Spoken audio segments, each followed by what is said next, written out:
Join our knowledgeable hosts as they dive into the captivating universe of comic books, movies, TV shows, and pop culture. Get ready for vibrant discussions and a shared enthusiasm for all things superhero and beyond. A comic podcast straight from the panels. This is Beyond the Capes.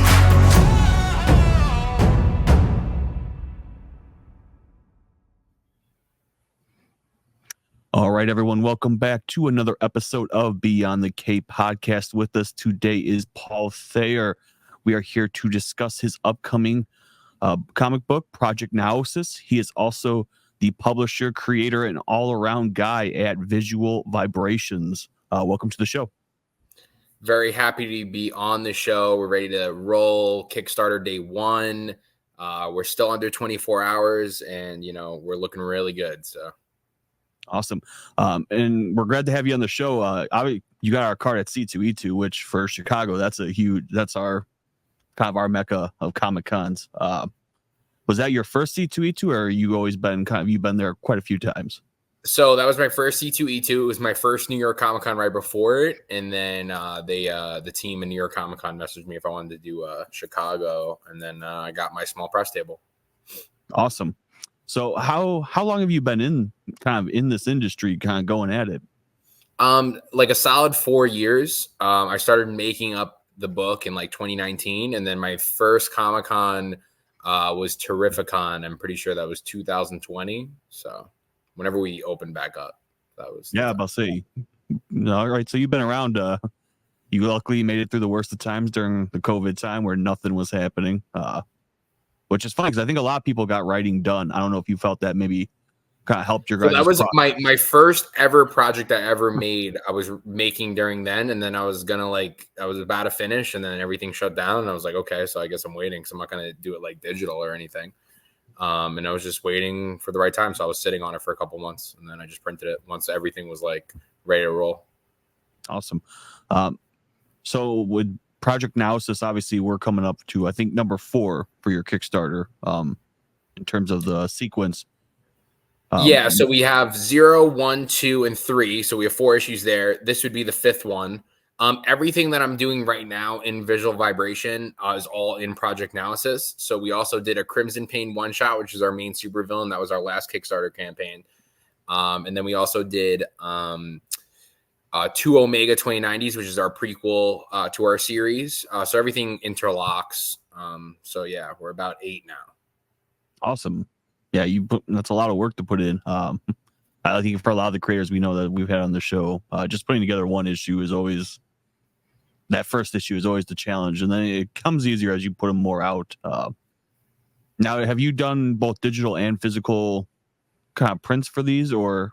So digital is always on my Kickstarters. So if you want to back digital, you can. It's $5 for the main book, and then you can add on the other books as you please, or you can get everything Project Naosis for $20.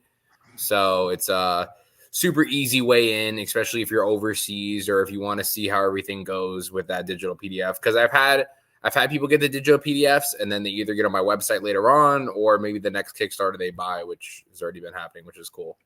Yeah. Now, did you always see yourself kind of putting out a digital form of this? Because I know we've had a lot of talk with a lot of people, Comixology and even Marvel and DC. Digital comics have become pretty big, putting them out there and giving them access kind of worldwide, which is different than just having your comic release like in the United States. I don't know if that's been more interesting for you, if you saw kind of a bigger fan base kind of worldwide. So, I do get a decent amount of overseas on all the Kickstarters that I actually ship the physical books to, from like Austria, Australia, New Zealand. We've had some China. We have Puerto Rico. And then certain people also do the digital tier. But I definitely get more book orders than digital orders, because I only do it for those campaigns. Like I only also changed it recently on my website that you could ship overseas on my website too. Okay, awesome. Now, obviously, as we talked about in the introduction, publisher, creator, writer. I mean, you are a man of many hats. Was this always the goal growing up? Like you saw yourself kind of in this role, or was it kind of one of those moments where you just decided to go full send into the comic industry? Yeah, so big sales background. I was always doing sales, and then I was also doing another job where I was doing a lot of construction work. And you have a lot of free time when you're doing construction work. Of course, you're working, but there's not like there's headphones and stuff like that. So I was just thinking of ideas constantly, and I thought of this really cool idea for a comic book, and literally in 6 months, I had the book in my hand. So like I had the finished thing ready to roll. So I thought of it, I wanted it, bam, shot for it. Didn't know where to start, and I just tried connecting with as many people as possible, and then I just figured it out as I went. Awesome. As a kid, was that always a thing with you with kind of making stories, or like heavily influenced by comic books, or is it something more? Yeah, so always loved comic books. Loved, like, I feel like the big point for me was when I was younger, and then like the New 52 was like my thing. Like, I know everyone, the same way everyone hates the Star Wars prequels, everyone hated the New 52, and I love the prequels and I love the New 52. I think it was one of the coolest things ever. I still read them. I still read those books. So that was my big thing. After that, I think it was maybe a couple years in, stopped for a long time, and then was really away from even getting books, and then slowly started picking up in 2018, and then 2019 I went to New York Comic Con, and when I was there, with like my little pitch, trying to hand it to people, see if I could recruit some artists, because that's the only way I thought to recruit artists at first, was do it at conventions. I saw that no one was selling to me, and I thought it was so bizarre. And that's like my big focal point. Like when I go there, is try to interact with many people. And I always say sales, but it's not always about sales. It's just the simple of like, hello, how you're doing, and like interact with those customers. Because I was seeking that when I was going there. And if my void wasn't filled, I felt like, it's an easy way to build a community and, go forward with it. Definitely. First of all, the New 52 is also my favorite. That's what kind of got me back in the comic books. Yeah. Geoff John's Blackest Night was the best event ever. He was at C2E2, I think, in 2013. I think the first C2E2, if I still have my pass in 2011, it was the Blackest Night cover for the pass. The New 52 was fantastic. So you're in good company there. Big fan of Scott Snyder, Geoff Johns. I'm picking up all that Geiger stuff, and I pick up all Scott Snyder's side stuff as well. Like I think it was We Are Demons and all that stuff. He got some cool stuff, and they carry that through. Like a lot of those guys that did a lot of those books, the stuff they're working on now is like unbelievable. And some of them dive back into it. But even recently, like with all my writing, I dive back into a lot of that stuff recently, like reading the Batman, reading the stuff that I was inspired as a kid, to just try to like, what was that ticking point in my head? Because now it was just creating my own stuff. So that's the only way to get in. Definitely. And it's so great with comic books. I mean, you could walk into any LCS and buy a couple comic books and see kind of visual examples of what someone's doing that maybe you want to do, but you're not quite sure how you want to go about it. And you have kind of a rough blueprint maybe of like, all right, well, I really like what they did here, but I want to switch this out and put this character in.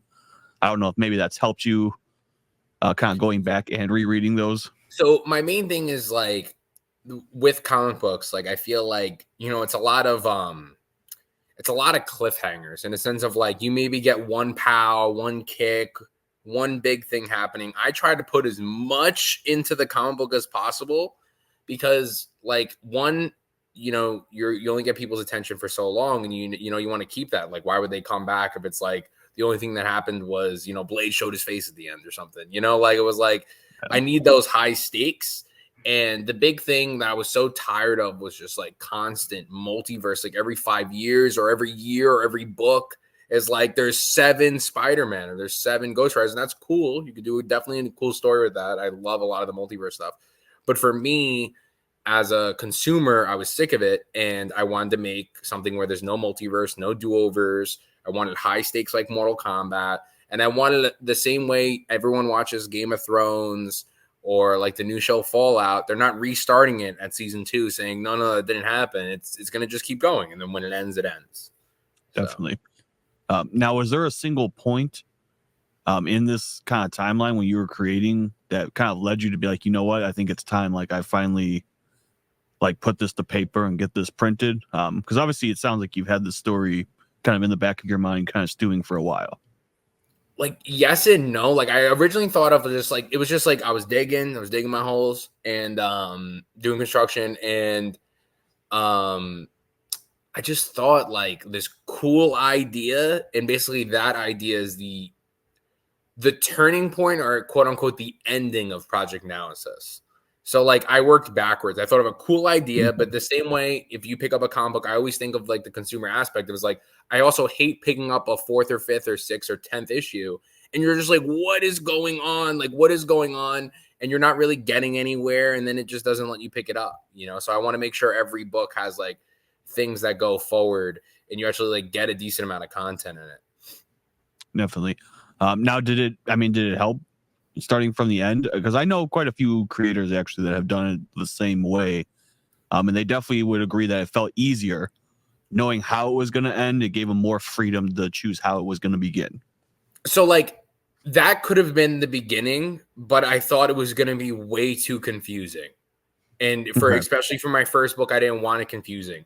And then I came up with the idea of, okay, so I have these superheroes, I have this team, I have this big event that I want to do, but there's no root. My root was my episode 0. That was the first book I made. I made this character called Crimson Pain, and now he's like my Thanos, you know? So it's like crazy how like things change over time. Like I have 36 scripts ready to go for Project Naosis. Omega 2090 is a 4-part miniseries. We have 2 issues out, and it's like a complete story from those first 2 issues. Like it leads up to something. And that gives me something to like, because you can kind of do it as you go, like especially when you're doing like crowdfunding, in a sense of like I don't have to hand in a book a month. So like when I wanted to, we did Project Naosis 0 and 1, and then I was like, I thought of this great idea for Omega, like to show how he was before, but I don't like going back like in the book. Yeah. You know, I also don't like that either when it's like 10 years ago. No. Keep going with the story. Like, let me see where we're going. So I thought of that idea as well. Like, you know, just doing it as you go and building on it. Like I officially now have set in stone what would come after, because originally it was just the ending, and I officially had something that like worked. But like, if I really couldn't figure that out, I would just end it at that point, because it could be a great ending. Yeah, for sure. Now obviously you put a lot of work into this. You got quite a few books out. What was it like with kind of getting that first issue? Because I know when you're starting from scratch and you don't have kind of the big publisher behind you giving you the tools, it's a lot to kind of go out there and find on your own. Did you have someone helping you, or is it just kind of a lot of blood, sweat, and tears to get this going? I googled how to write comic book script. Literally, I took that, I copied it, and then I said, and I do it definitely differently.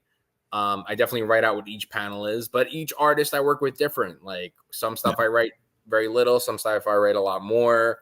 All the guys I work with, we really collab on it really well. That there's been no pain with the art, the color, the lettering, anything. We all work in unison, and everyone's excited to be doing the books, which is cool. And I really didn't have.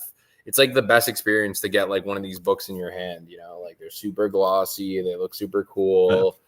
You know, they're super high quality. So, and I'm charging $10 for it. You know, a lot of books are like $15-$20, and they feel like the same comic books in the comic store, you know, but I have super high quality. You can like literally hit these things. So, yeah. Was it interesting making your first book and just learning of the sheer material that a book could be made out of? Because I know we talked to a creator, I think 3 or 4 episodes ago, and I think like cardstock, he's like, I can't believe like the price difference between them, but like how much of a difference it makes, and how much of that thicker page, or like you said, that glossiness really adds to the book. And then it becomes like, all right, well, you know, how do I incorporate this? How do I make it, you know, financially available for my readers, but also that I can kind of secure a future where I can keep doing this too? So like, I've tried local guys. I've tried other things. Like I use the company I use now is just, they have the specs. You upload, everything's so easy. Everything's right at your hand. You just need someone to size it. And now, you know, I have someone that sizes it. Pete Carlson, who letters my books, sizes everything for me. We do a page layout of how everything's going to look before, like he doesn't have to do that, like and stuff like that. Like, and we work with that, and we all like are really enjoying it. We make sure it's flawless at the end. Like, even like everyone always has something to say. Even Samuel messaged me today because we just put that last page in to Project Naosis, and he's like, oh, I added one panel, and I didn't even notice. I was like, I just trust you, dude. Like, I'll figure that out later. Like, I was like, the page looks great. Like, that's all I care about. A little bit of an added surprise. And definitely, I mean, reading the first issue, which, like I said, I can't wait to get into. The artwork is very solid. Bold colors. The colors are in the right spot, which a lot of people will always make fun of me when I say it, but pacing, where your panels lay on a page and what you open up the page to on the next turn are very critical points that can make or break a comic without people kind of understanding that. And obviously having good artists kind of helps that process. Have you always had the same team of artists, or are you... So episode 0 is Corey Hampshire. He's done Venom, X-Men, Supreme. He's done tons of cool stuff. And we had Brian Valenza, who's coloring all the Marvel books. He has a couple of independent books as well. And, we did that. We killed it. And I was just... how I got Corey was the same way I got everyone else. I messaged you on Instagram 3 to 4 times. I'll tell you I'll pay you, and we roll. So like... and I already had a lot of the concept art done because I already did that with some a different artist, and we rolled with it. And then episode 1 came along. I got Julian Shaw, who's now on Spider-Boy. He does a lot of Marvel Unlimited books, and he wasn't doing that before. And Kyle Penchcock, who's doing Star Wars Unlimited board games and the Hasbro board games for G.I. Joe, and that looked great too. Yep. And then I found Samuel. And that's really when I came up with the idea for Omega 2090. And he killed it on Omega 2091. That I was like, okay, he's doing 2 and 3. And he did 2 and 3. The colorist from episode 1, 2, and 3, and 4 is Prasad Rao. He got some cool stuff with DC. And he's got picked up for some more cool stuff, too, coming out. And so, so it's Samuel Marquise and Prasad Rao. They did 4 books with me. And this would be their 5th. Yeah, and I mean, it definitely shows with your work. Like I said, reading through it, there's a really good flow to it. Colors are on point. Everything kind of flows, which is nice when you get the same artist and write. Like it's a collaborative story that you guys are all telling. And even with the different art, it flows. It all looks great because the colors are also the same. So like it vibrates with it, and it's cool to see different styles. And it's not saying that I wouldn't even switch it with Corey, or Corey does something and stuff like that. Like Evan G, he does the back covers of my books. Okay. So, and he just did the Crimson Pain one shot with me. We came up with the idea. We were working on it for a long time because he's like super busy as well. But, and he killed it, Yeah. And it's like a totally different style. And whatever comes up, comes up. I have a new guy, Joe, doing a one shot with me too this year. So we got a lot of stuff rolling. Definitely. And then the last question before we get into the actual project here, and this is probably going to be hit probably more home for you being kind of the leader of kind of your own publishing company. Mm-hmm. Do you feel kind of more empowered as we have so Ghost Machines come out, Tiny Onions come out, where you have a lot more creators now that are kind of breaking away from the bigger companies to make kind of a homegrown company, kind of like what a lot of you smaller creators are doing. And it's kind of, I mean, you guys are now all kind of giving more of a chance where people are like, maybe I don't always have to read a Marvel or a DC book because there's some really cool stuff coming out of these smaller companies that are really good, well written, and really stylized. Yeah. So the whole thing with me is there's no one's handing out jobs, that's just number one. You got to go take your job, So I knew I had to do that, and this is the way I'm going. My IP is my IP. I could definitely bring this to a different publisher and say, hey, let's do it through you and put in comic shop. It's not what we're doing with this. This is a straight direct consumer business, and some of the local comic shops by me have the books because I do pop-ups over there. But excluding that, no, direct to consumer. And the route is because, I know them as the creators from Marvel or DC, they want to own their own IP. So, that they have something to lean on. You know, when you do Batman, that Batman is owned by somebody else. You know, and there's rules and there's everything. And I would love Batman. I would love Darth Vader. But I would always be doing some side stuff as well.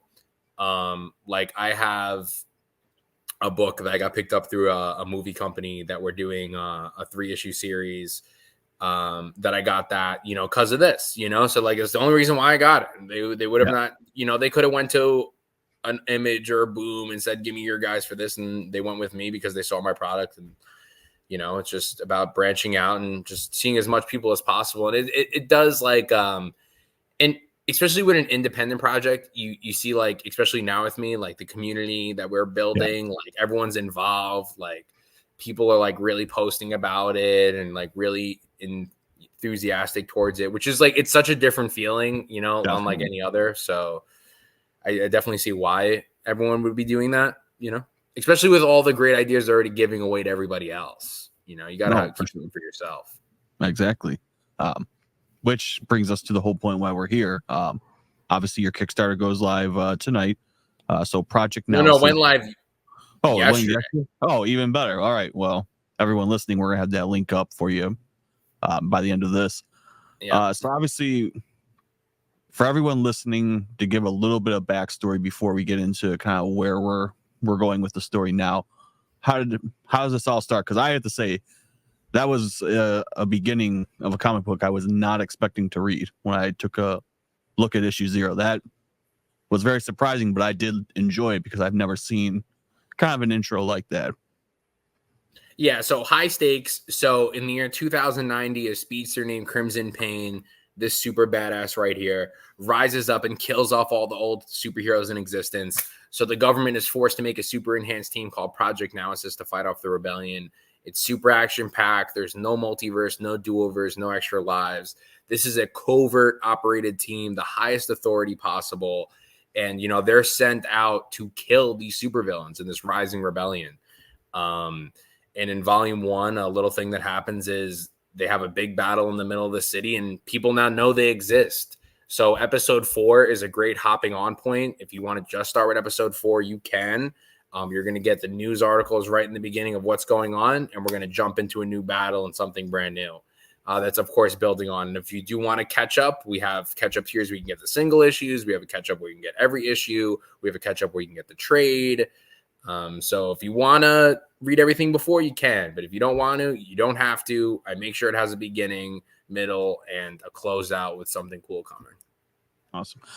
Now, what was it like, I guess, making this chapter 0? Because, like I said, I've never seen someone like you have a villain who's essentially succeeded very first chapter. I mean, he completed the goal. Was that harder to write? Like, I mean, obviously he's a fun character to write for. He has to be, considering kind of his power set and what he's able to accomplish.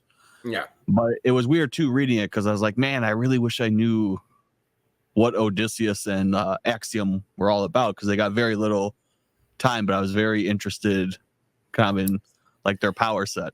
Yeah, so like basically, like, you know, I always thought too, like the same way, like if you ran 1,000 miles per hour and someone punched your head off, your head's coming off. You know, Crimson Pain is armored up because he knows he's fighting guys that are double his strength, and he's smart about it. Clearly, this guy was prepared for this, and they weren't.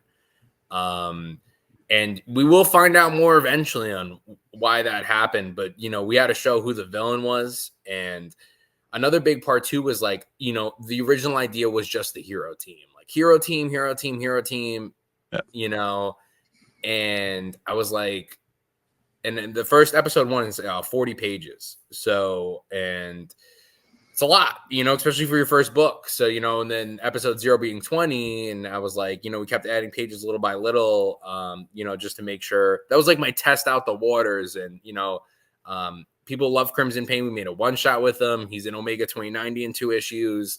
Like, people are really digging him. And I think it's just because he just doesn't. Can I curse? Yeah, you're good. Doesn't give a fuck, man. You know, like he's like, if you saw him, that's how I want my villains to be. Like, I want you to be scared. Like the Predator's coming out, the aliens coming out.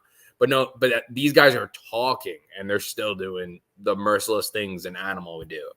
And he also has a different perspective that a lot of people are linked to, like exactly like, I wish I knew more. Like, why is he doing this? And, we're going to figure stuff out like that. Yeah. Well, it's also interesting too, because the group that you introduce at the end to combat this is obviously the Project Naosis, Yeah. kind of your elite mercenary group. I don't know if this was your intention. Obviously, they to me it's very Punisher inspired, which I always loved Punisher because he was one of the guys that like you kind of loved to hate. You knew that he was what was needed, but maybe sometimes he went a little above and beyond. That kind of seems what the group, some of the group, obviously our main leader of the group, Jonathan, seems to be probably most like that. I don't know if that was kind of your intention or your style behind making this group. In Omega 2090, he is a soldier. He's always been a soldier. He is that soldier. That's the vibe you get. They took the best warriors and or soldiers, and they gave them a serum to give them superpowers. And so it's basically like you're not getting Luke Skywalker from The New Hope, like barely trained, knowing what he's doing. No, these guys already know what they're doing, and now they have superpowers, and the government's telling them to kill. And it's the same way, and this will be teased now in episode 4 of like, these guys are killing people, like some people can handle that. People in war handle it all the time, but also people in war cannot handle that. There's going to be certain characters on the team. They're going to think it's wrong and that they're actually going to have trauma from this. They're going to see the people. And I'm showing that in this issue. We're going to build everything that we do, even with the high stakes action, everything will have a consequence for what happens. And, I really wanted to build that like really full, fulfilling story that still has a lot of action, because without action, what's the point? Exactly. Everyone loves John Wick for a reason. It's just because it's just bam, bam, bam, bam. There's 4 of them. Like so. Yes. And I think in the last one he said like 200 words or something. It was something crazy like that. Yeah. But I wanted to put that story still in there and then add that action, because I hate going through a comic and just not getting like more than 2 pages of action, let alone mine are 10, so like it's what I wanted in the comic book, and I see a lot of people resonate towards that as well, and like really been enjoying like those are the factors. Yeah.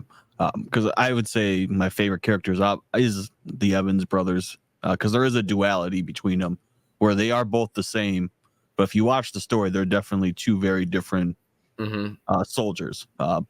And I don't know if that will ever come to a head, but it seems to me like that somewhere down the road could come to kind of indifferent. Everything's brewing, but clearly, that's your brother. It's your older brother figure. You're going to follow him, but you're going to see how Michael handles a lot of things differently. And, it just every character is going to develop they're supposed to be, their full potential. And we got to get there through trial and error from, our heroes. And this episode right now, episode 4, we have our villain Banshee back in action, and she's super jacked out, and she has, more enhancements than before to fight them. And, there's new characters that are appearing, like different types of superheroes that are showing up that were more at a street level. And now it's just all colliding in episode 4. To make it definitely that much better. Wow. Now, the one thing you talked about that you enjoyed was kind of a reality grounded kind of background. So in this series, is this one where like when you kind of like when you die, I'm assuming Rifter's not coming back because so no multiverse or do-overs. That's it. Like this is Game of Thrones. This is done. So like for example, in episode 1, Banshee's getting punched in the face. Her face is melting. But while she's hitting her, there's no fatality. And he's like, go, we're in battle. And now you'll see her. You'll see it on the campaign. I have 2 pages showcasing her. She's a different warrior now. She's made enhancements, cybernetic legs, cybernetic jaw, and she still has her powers, so like, if their head's not off their body, or if they're not like they're alive, and if they're we have to make sure they follow through with that, and otherwise there's consequences. But never multiverse. I will never redo anything. There's no heaven or hell in my world. There's no Hades that's going to come out, and there's no Zeus coming from the sky. None of that. Could there be aliens down the line? Yes, but aliens, would have the same rules as us. Yeah.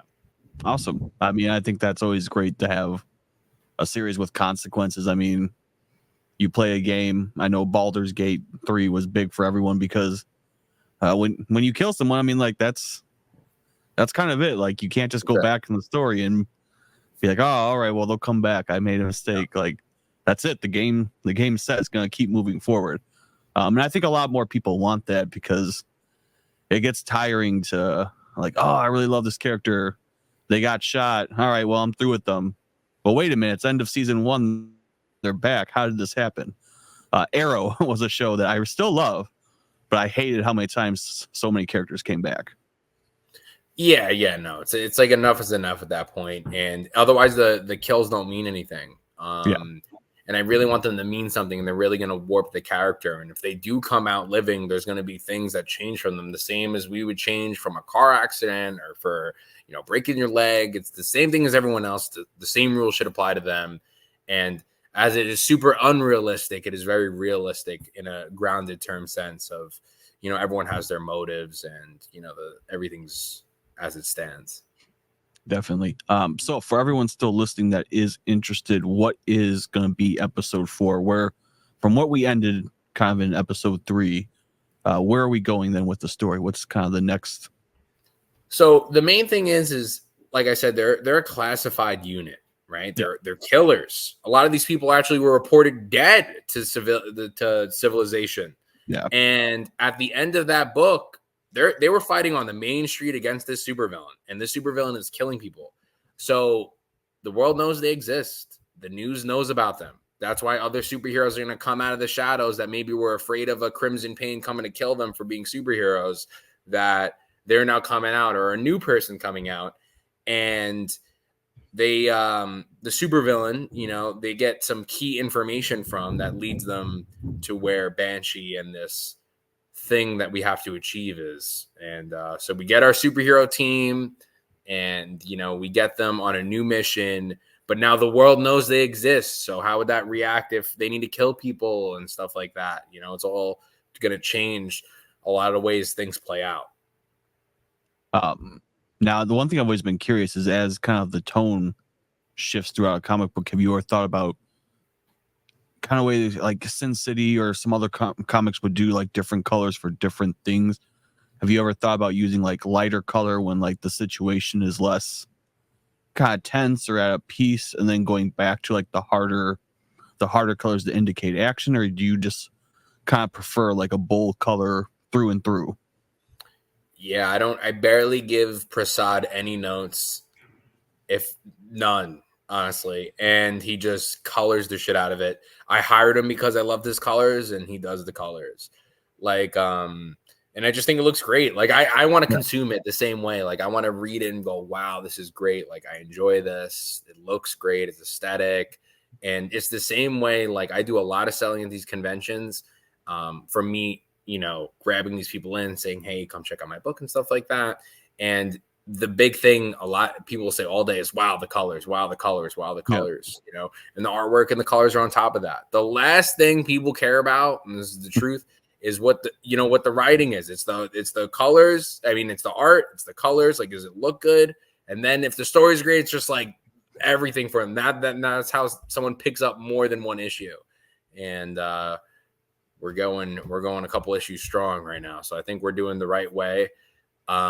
This is the most money we've raised in the first 24 hours. It would be 24 hours at 9:00, and we have $1,410. The most we ever did in one day was 900.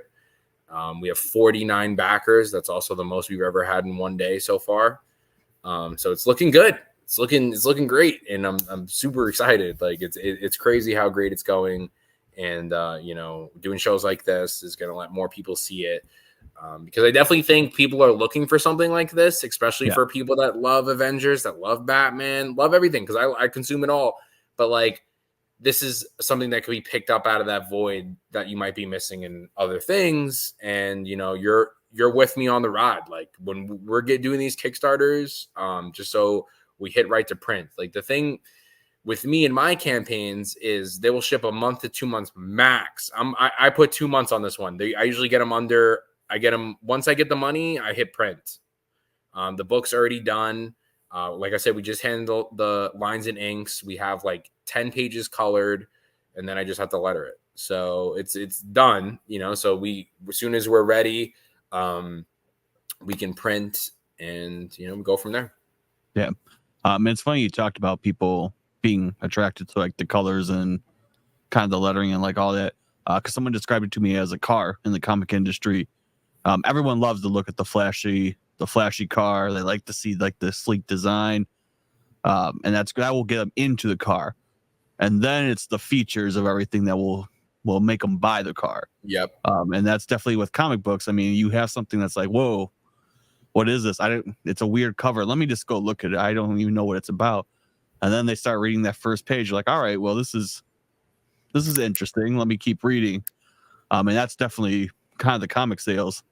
Is that front cover is what kind of does a lot of your driving force to bringing someone to appreciate the writing along with the artist and the color. Yeah, my cover A's are always the guys who do the interior art too. So like another thing that gets me wrangled up is when you see this great book, you're like, wow, like, and then you open it up and it's like I drew it, so like, and I suck at drawing, so it's like the art should at least stay the same from the beginning and the middle. Of course, we have varying covers, and one of the variant covers is Corey, who did episode 0. And we have Igor, who did cover B, and it looks, it's on the same par. I'm trying to keep it in that same realm, at least for now. And then anytime we do a homage, it like relates to the concept. Like we did the New Mutants 87 homage before. We did Giant Size X-Men, things that relate. I'm not going to do a Roger Rabbit homage, or like a Looney Tunes. That has nothing to do with it. We could do some cool stuff like that. Like we did a Steamboat Willie cover. Versus Crimson Pain just on the cover. Of course, you can Into the World, but stuff like that, cool stuff to get people intrigued. Because that was the same way too. I did that cover and I saw like how fast they sold the conventions, and they bought it just for the cover. They just wanted that one book, and then I was like, when they read it, that's how I know if they exactly. They'll come back for more if I earn the right, if they enjoy it. Which, a lot of people have been. I think it's like right now, it's like. Out of the we have 49 backers. I have before it was like 70% were returning, so to do that in the first day is awesome. And then we have 30 days, I anticipate this to be my biggest campaign yet. Awesome. Now, do you have a favorite character to write from? I mean, because you've introduced a lot of characters, but do you have that one in particular that's just more fun because it gives you either more freedom or just more room to do kind of a more story that you really love? They all kind of feed off each other, but it's really tied between Crimson Pain and Omega. It's like they're both, and maybe Omega has the most appearances, and then Crimson Pain is in 4 of the issues as well. I think it's a great similarity and contrast at the same time from 2 different perspectives. I love what we do with Crimson Pain. I think he's an intricate creature, of havoc. And then Omega, someone that's loyal to his nation that wants to do nothing but like save the people on his team and, earn the freedom for his nation, So they're definitely my 2 favorites for sure. But I really enjoy writing all of them. Like I'm trying to, I discover them all in different ways constantly. And, we're just trying to build this world out as much as possible. Yep.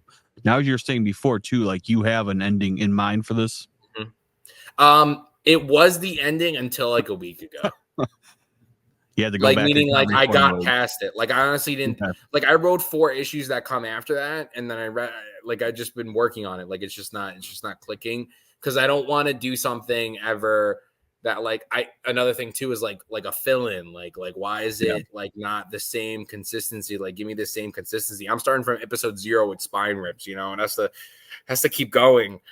So it's just like keeping those stakes high, and just making sure we're always leveling up every single issue, as hard as that is. And then that ending is so big for me that like I honestly couldn't think of like what would come after. Like, and I finally got it, and it definitely works. Like, it definitely like works. It's like it got me excited. Like, if I'm not excited about it, I can't write it.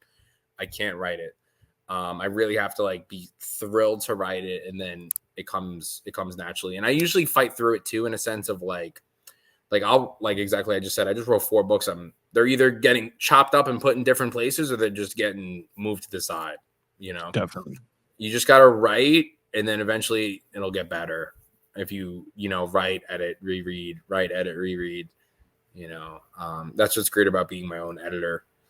Because I feel like no one else would know what's in the brain right now, especially like I would say like a lot of people would be like, oh, everyone needs an editor. Yes, for Batman, for Green Lantern, for things I don't know. These are guys I'm dreaming up in my brain. Like I know how they talk, I know who I sculpted every part of for, like I drew it, or Corey drew it, or, definitely. so on and so forth. Now with this series, obviously, the ultimate goal is to stop Crimson Pain. That is kind of the end goal, at least for our quote unquote heroes of the story. Is this a storyline that you see that is going to go for maybe like kind of like a 10, 12 issue run? Or is there something you would like to be like, oh, well, maybe they did stop Crimson Pain, but now more people have rose up from his ashes who want to be like his next in line, and I want to continue this and make kind of multiple arcs? Or do you like, once I get to a point where I'm good with the story, I kind of want to put it to bed and maybe do something parallel or similar to this story? So every book has an Easter egg in it. So if you're looking for more depth too, I put a lot of different clues on where it is going. But that ending that I talked about is issue 36. Okay. So as of now, and I've been extending in between. Like I did this. I'm doing this officially full time for like 3 months, and I literally was able to add like 12 issues, but like 12 issues that are like good. We have I've been writing everything in a 4-issue kind of arc, so like you could hop in on that any issue, of course, but really like that after that 4th issue, you can get back in, and it's going to be like, hey, what's our new motive, and we'll figure it out each book, and then towards the end, we'll have a minor conclusion of what's going on as we're leading into this war. Because the whole point is like, it's not just they're fighting Crimson Pain anymore. Crimson Pain has a rebellion. Crimson Pain is going to be taking over areas. He's going to be trying to, establish what's his nation. And, it's going to be a very different type of book from where it's starting. Everything's going to evolve. And it's the same way, countries are in war with each other, when they don't take out that top guy. There's a lot of under guys before we even get close to that. And not saying they're not going to face off, because it's definitely something's about to happen in either this or the next issue that's pretty big. And I always just want to lead that way. But if it ever felt dry, it would hit that point sooner. But I feel like these issues are going to be really fulfilling, and people are going to want to see where it's going. Yeah, I mean, that's good. Yeah, that's definitely great that you've kind of, I think sometimes that's hard too when people get so attached to the story, they write themselves into a wall where they can't go any further. So it sounds like you've kind of thought about that before releasing a lot of these later issues to kind of keep your story going so you could tell a full story that you really want to, and not just, because you don't want it to be rushed. Because like originally Project Naosis was when I first wrote the beginning, middle, and end, it was 6 issues, but it was so crammed, and they were supposed to all be 40-page books. So technically that was 12 issues. But it's grown so much out of that, because it's not a Max series. It could technically go on forever. So like that's the whole point I wanted to do. If there's going to be some characters alive that could push the story forward. I'm not saying everyone would live, because they're definitely not. Like the whole point is like they all will have their beginning, middle, and end. Every character. Yeah. And we're just going to keep building off that story until it's like, if I don't feel it. But I really am just like so head over heels with Project Naosis and everything we're doing. I think it stands out as well in a sense of like when people see me online or at a convention. It's not, I'm not on, doing 4 separate books in my publishing company. Like everything that's involved right now is in this world. And the only thing I'm doing outside is that one book I'm working for a company, and I align myself with somebody else, and we're doing a book, doing it together. So stuff like that.